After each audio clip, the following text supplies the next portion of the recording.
Bismillah, Assalamualaikum warahmatullahi wabarakatuh. Saya atas nama Waerni dengan NIM 1801100078 kelas B mata kuliah pembelajaran mikro. Ya, walaupun dalam keadaan pembelajaran daring, tapi saya tetap akan menjelaskan tentang rencana pelaksanaan pembelajaran, di mana itu adalah tugas dari kami. Baiklah, ini adalah lampiran dari RPP atau materi kita pada saat ini. Hanya saja sebelum kita menjelaskan RPP lebih lanjut, kita harus tahu apa sih sebenarnya RPP itu. RPP Bahasa Indonesia merupakan rencana proses pembelajaran suatu kompetensi dasar berbahasa dan bersastra tertentu yang dijabarkan dari silabus Bahasa Indonesia untuk mengarahkan kegiatan belajar peserta didik. Itu adalah pengertian dari RPP. Sekarang kita akan masuk ke dalam format dari RPP atau rencana pelaksanaan pembelajaran. Yang pertama itu identitas sekolah. Identitas sekolah di sini dimaksud yaitu nama sekolah, yaitu SMP Negeri 1 Kemajuan, kelas 7 semester 1, mata pelajaran Bahasa Indonesia. Alokasi waktunya itu 2 kali 40 menit dalam 1 kali pertemuan, artinya 80 menit dalam 1 kali pertemuan. Yang pertama itu standar kompetensi. Nah, di sini standar kompetensinya itu yaitu mengekspresikan pikiran, perasaan dan pengalaman melalui pantun dan dongeng. Artinya di sini siswa akan membuat sebuah pantun itu melalui ekspresi dari pikirannya, perasaan serta pengalaman yang pernah ia lalui. Yang kedua yaitu kompetensi dasar. Nah, di sini kompetensi dasarnya itu yaitu menulis pantun yang sesuai dengan syarat-syarat pantun. Artinya, siswa akan menulis sebuah pantun yang sesuai dengan syarat-syarat pantun tersebut. Yang ketiga yaitu tujuan pembelajaran. Tujuan pembelajarannya itu terdiri dari beberapa poin. Yang poin pertama itu peserta didik harus mampu membaca 3 contoh pantun dalam kelompok kecil yang terdiri atas 5 orang peserta didik. Yang kedua, peserta didik harus mampu menentukan ciri-ciri pantun berdasarkan 3 contoh pantun yang sudah dibaca melalui kegiatan berdiskusi dalam kelompok kecil. Yang ketiga, peserta didik mampu menentukan syarat-syarat pantun berdasarkan 3 contoh pantun yang sudah dibaca melalui kegiatan berdiskusi dalam kelompok kecil. Yang keempat yaitu peserta didik mampu menentukan syarat-syarat pantun berdasarkan 3 contoh pantun yang sudah dibaca melalui kegiatan berdiskusi dalam kelompok kecil.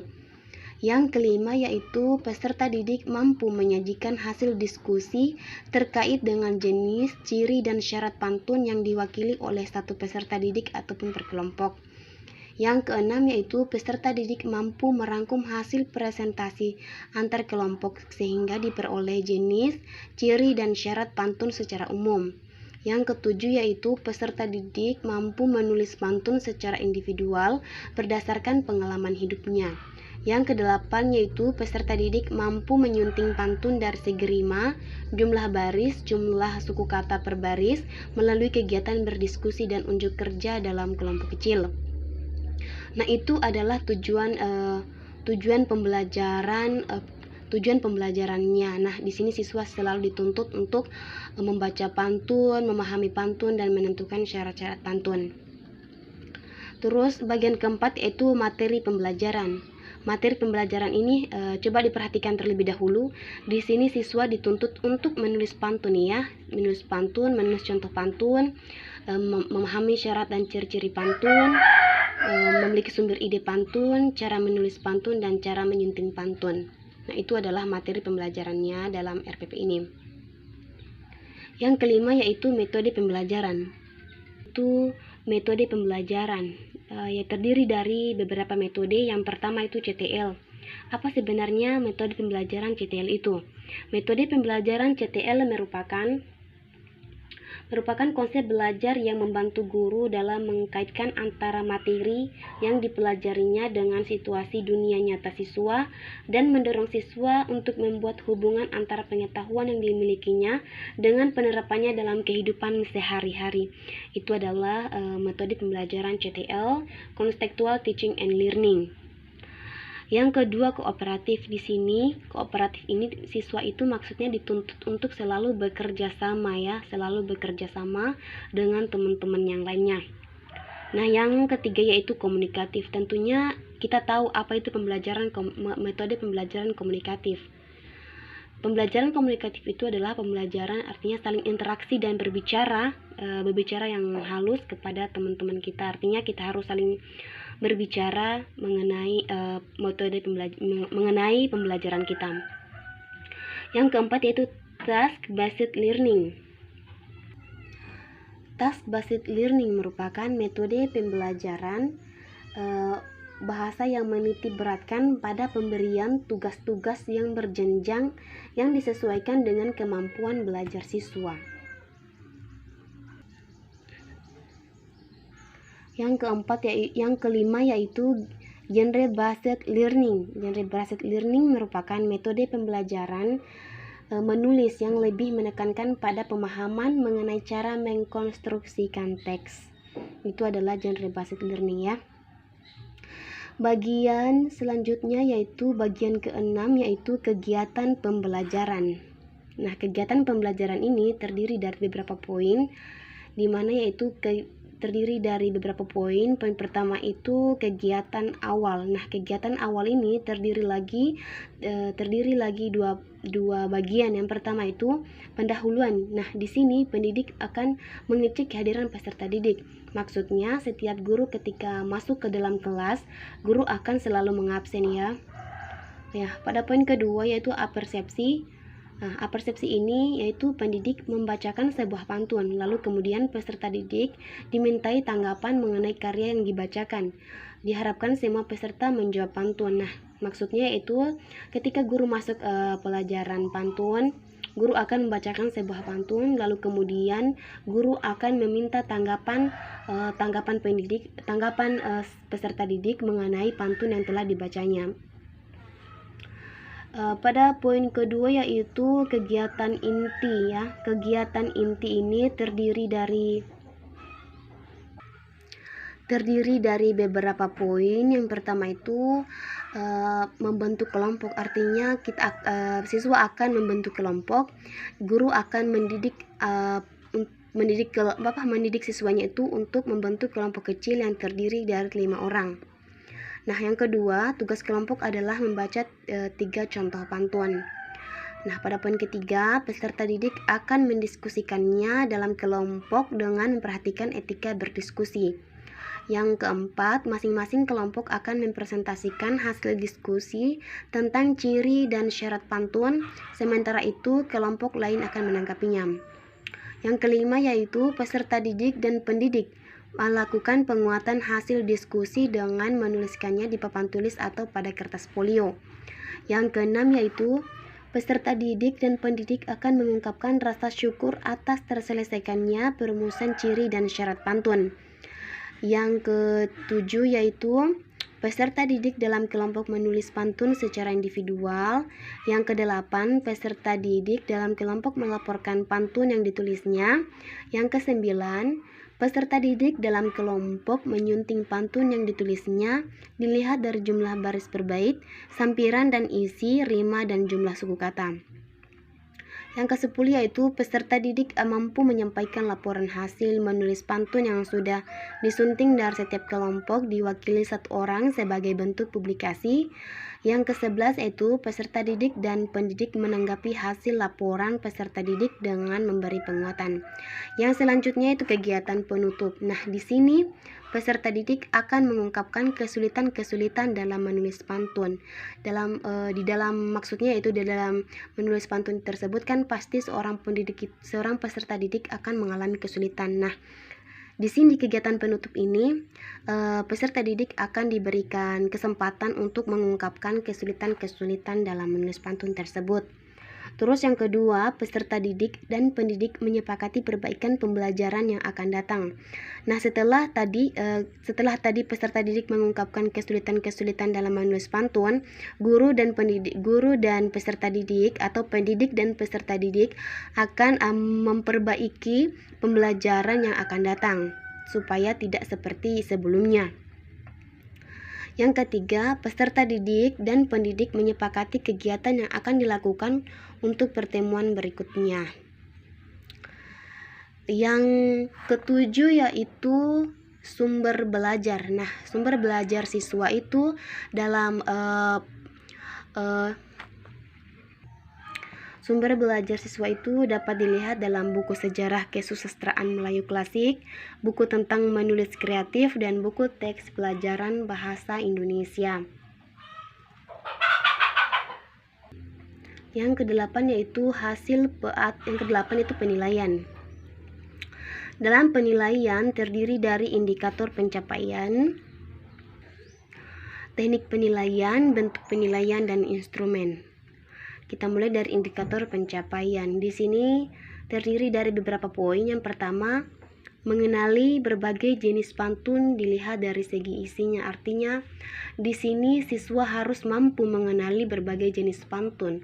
Ada yang disebut dengan pantun jenaka, pantun anak-anak, dan sebagainya. Di sini siswa harus mengenali pantun yang akan jenis pantun yang dilihatnya begitu. Yang kedua, mengenali ciri dan syarat pantun. Nah, di sini juga siswa harus dituntut untuk mengenali ciri dan syarat pantun. Yang ketiga yaitu mampu menulis pantun. Nah, siswa di sini juga harus mampu atau dituntut mampu untuk menulis sebuah pantun. Yang keempat yaitu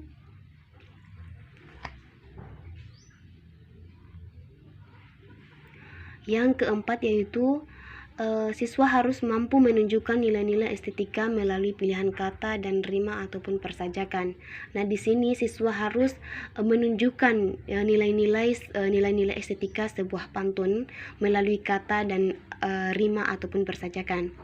Yang kedua yaitu teknik penilaian. Coba diperhatikan ya, di sini ada yang namanya tes tertulis, tes praktik.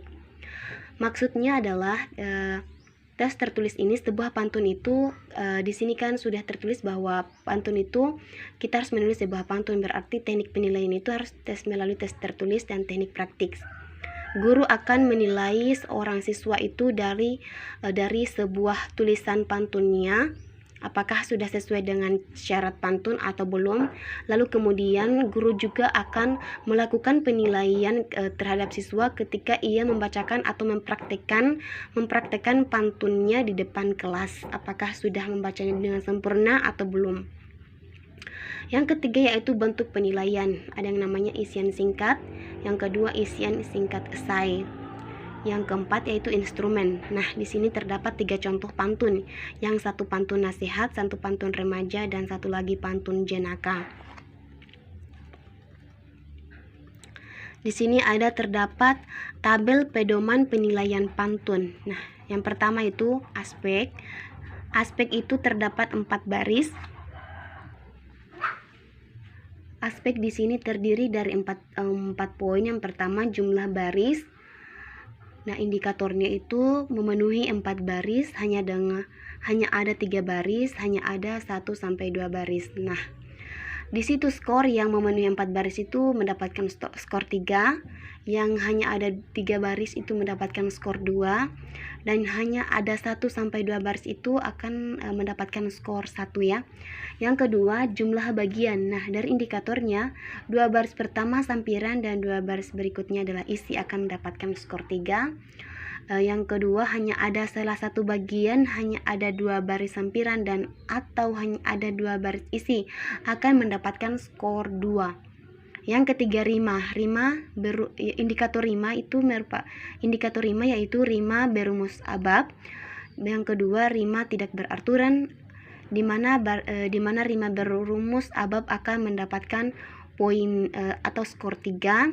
Rima tidak beraturan akan mendapatkan skor 1. Yang keempat yaitu jumlah suku kata. Jumlah suku kata akan indikatornya itu yaitu sesuai dengan suku kata dalam pantun akan mendapatkan skor 3. Terus yang tidak beraturan akan mendapatkan skor 1. Jadi skor maksimalnya itu yaitu 12. Sekarang kita akan lanjut di pengamatan nilai karakter. Nilai karakter ini ada 3, yaitu santun, percaya diri, dan bertanggung jawab.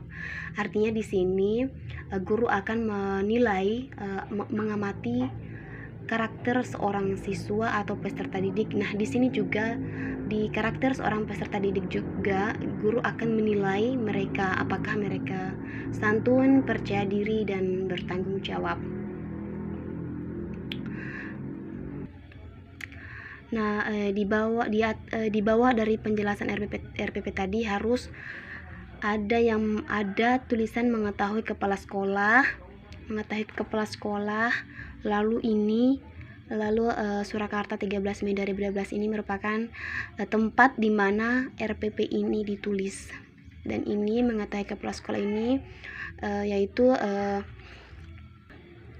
sedangkan mengetahui kepala sekolah ini yaitu Skoco MPD, yaitu merupakan kepala sekolah dari SMP Negeri 1 Kemajuan.